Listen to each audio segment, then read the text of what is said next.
Assalamu alaikum warahmatullahi guys. Merab Dvalishvilli versus Peter Yan 3 has finally been announced for UFC 333. The main, the people's main event in my opinion, and I'm genuinely so excited for it, bro. It's gonna be a Dvalishvilli domination, bro. And I'm just telling you that right now because if you think about it, right, Merab, for the past 10 months, what he has done is basically repair, actually properly heal from all the injuries, from all four fights, title fights that he had last year, right? Most of them went to a distance and also was against strikers.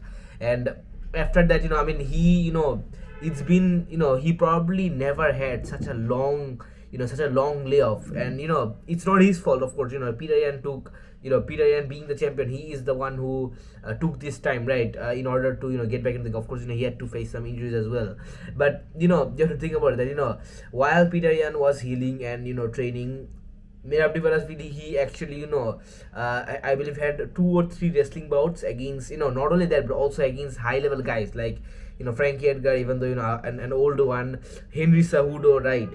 That says a lot. And it's the rules are also freestyle wrestling, which is basically Henry's ground. And also he will fight him again this week, I believe, like the rematch in RAF. So you have to think about it. Merab, he has only been getting better and better for the past 10 months. And this time around, he already said it after the after the last fight, and this time he won't test his striking. And this is something that I also told in a previous video as well, that the fact that for the past year when Merab was on his incredible historic title run, right, he played it very risky in my opinion to some degrees, because despite the fact that he was levels above most other guys, beating everyone, almost knocking out Corey Sandhagen, right, he was intentionally striking with good high level strikers like O'Malley or Corey Sandhagen, right?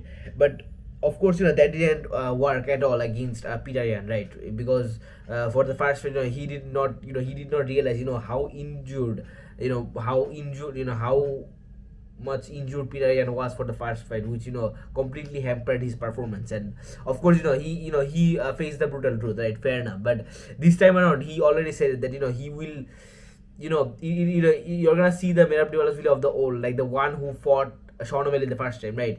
It'll be a complete brawl, a complete scrap, mostly wrestling, hopefully. And I just hope no matter what, Merab gets that 48, 47, or even 49, 46, right?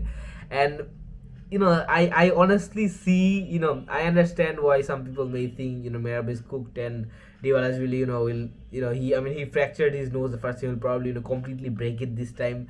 I get why people are concerned about that, but listen guys, Merab is Merab. Like, you have to think about, like, this time around, he definitely has figured out something, right? Even though the last fight, it was a complete completely a one set domination, right? Easy 49, 46 for Peter Yan, right? But still, this time around, I just really hope that Merab doesn't strike that much, and he somehow gets in. Because if you think about it, if Merab actually does beat Peter Yan this time, right, doesn't matter if it's in a 40, 47 or 48, 46, if he does manage to beat, or even a split decision, right, if he does manage to beat Peter Yan, right, who is there left in the division? I know the guy who you're thinking is most probably Umar Nurmagomedov, and I do get it that he has actually been improving, and being slowly being the being the most well-deserved fighter to fight Merab right now, so to fight the champion, right? Of course, beating big names like Mario Bautista, Davidson Figueroa, and of course fighting Song Yadong in a few months in China, right?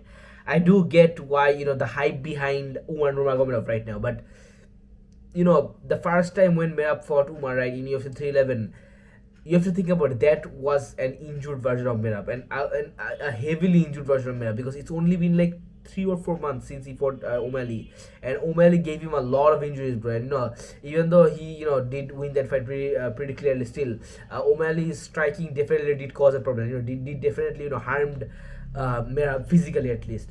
So like after let's say Merab Dvalishvilli beats Peter Yan, let's say he takes some damage, right, which is probably most likely gonna be the case.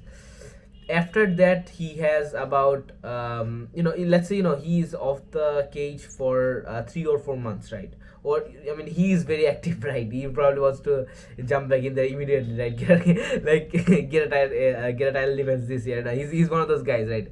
not only the fact that he's one of those guys, he is that guy. Like we do know him for being that, right? But let's say he fights Umar. Umar, of course, will probably beat Song Yadong, via 5 round decision as well. But let's say he fights Umar in March or April the next year.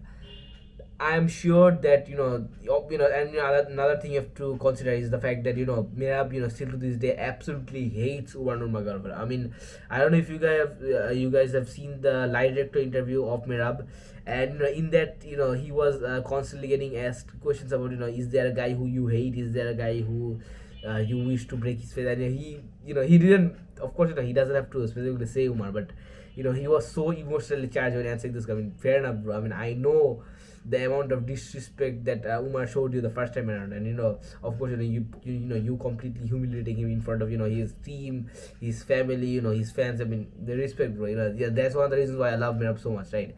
That rivalry, that's so good. But yeah, of course if he does fight Umar Nurmagomedov for his first defense, he will definitely be completely prepared. And he said that this time around he wants to do it even better. Of course last time he broke Umar mentally, but this time he wants to do it. He wants to do it that much more. He wants to make it that much more brutal. But until then, of course Peter Yan is the first obstacle for now. So yeah, that's my take on this, guys. You guys are inshallah.